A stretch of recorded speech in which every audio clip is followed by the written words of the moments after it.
There really were a couple non-obvious or surprising findings in the work that we did in this area.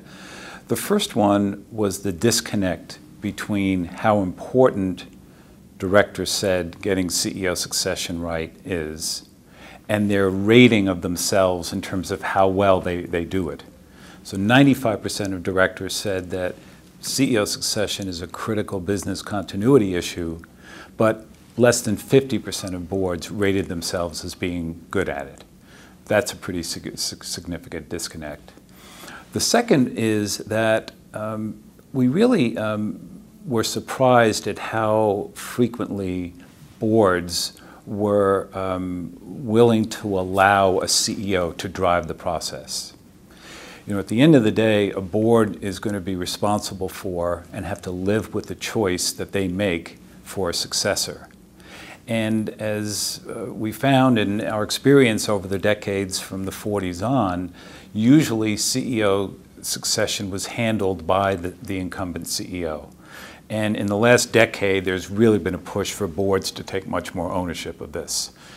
Yet we found in the presence of strong, dominating CEOs, boards were often reluctant to push this issue, even though they knew how important it was and that they would ultimately be living with the result.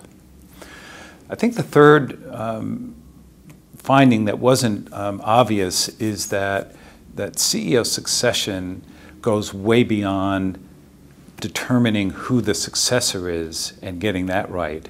But there are a host of other kind of outcomes that you really want to get right. And there were a lot of directors, when we talked with about the examples of failed succession versus successful ones, that were able to identify some of these other outcomes. So one being the alignment of the board with regard to strategy and future direction of the company. Another is the retention of other candidates who didn't wind up in the CEO role.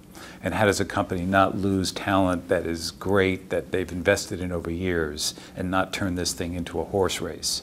Another had to do with the actual performance of the company and what a huge financial swing there would be for companies in terms of their market cap, their valuation when they were able to do this well, and companies that didn't and wound up losing an incredible amount of their market value.